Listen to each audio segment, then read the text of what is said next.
এখন তো শীত একদম শেষের দিকে, একটু একটু গরম পড়ে গেছে বললেই চলে। শীতের সবজি ফুলকপিও আর খেতে তেমন একটা ভালো লাগে না, তাই ভাবলাম ঝাল ঝাল কোনো রেসিপি করা যায় কি না। নমস্কার সবাইকে, আজকে থাকছে চিংড়ি মাছ দিয়ে ফুলকপির ভর্তা।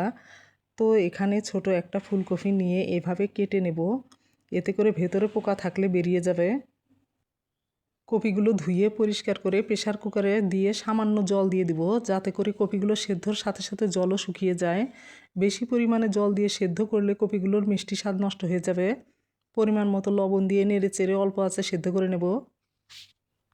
তো কপিগুলো ভালোভাবে সেদ্ধ হয়ে জল শুকিয়ে গেছে। এখন একটা ম্যাশার দিয়ে ম্যাশ করে নেব। একদম গলিয়ে ফেলবো না, একটু আঁশ থাকবে। আর দেখতেই পাচ্ছ একটা ছোট ফুলকপি সেদ্ধ হয়ে কতটুকু হয়ে গেছে। বেশি করে ভর্তা বানাতে হলে বড় সাইজের একটা কপি নিতে হবে। ফ্রাই প্যানে পরিমাণ মতো তেল গরম করে নেব। এখানে আমি সয়াবিন তেল দিয়েই ভর্তাটা তৈরি করব। আগে থেকেই কিছুটা ছোট চিংড়ি মাছ লবণ হলুদ দিয়ে মেখে রেখেছিলাম, এখন ভেজে নেব। চিংড়ি মাছ দিয়ে যে কোনো রেসিপি তৈরি করলে মাছগুলো অল্প ভাজা করলেই হয়ে যায়। মাছগুলো ভাজা হয়ে গেছে, তুলে নিয়ে ওই তেলেই দিয়ে দেবো বেশি করে পেঁয়াজ কুচি, চেরা কাঁচামরিচ, একটা রসুনের কোয়া। তোমরা তোমাদের পছন্দ মতো ঝাল দিয়ে দিবে। এখন সব কিছুতে সামান্য লবণ দিয়ে ভাজা করে নেব। পেঁয়াজগুলো যখন এমন আধা ভাজা হয়ে আসবে, তখন একটা টমেটো ছোট ছোট করে কেটে দিয়ে দিব। আর টমেটো কুচিতে সামান্য লবণ দিয়ে নেড়ে চেড়ে ঢাকনা দিয়ে ঢেকে দেবো, এতে করে টমেটোগুলো সেদ্ধ হয়ে যাবে।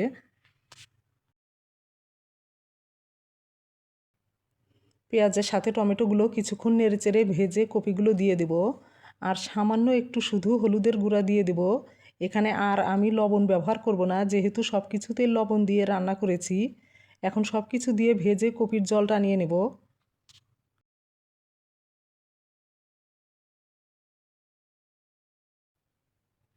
এই পর্যায়ে ভেজে রাখা চিংড়ি মাছগুলো দিয়ে আরও কিছুক্ষণ ভর্তাটা ভাজা ভাজা করে নেব।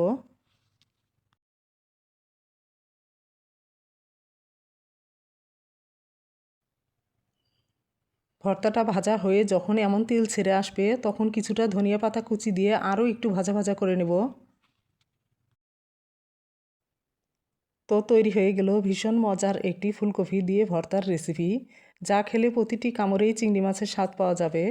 ভিডিওটি দেখে বাড়িতে একবার হলেও রেসিপিটি ট্রাই করে দেখতে পারো। এটা খেতে এতটাই মজার হয়। হয়ে গেছে, এখন নামিয়ে নেব।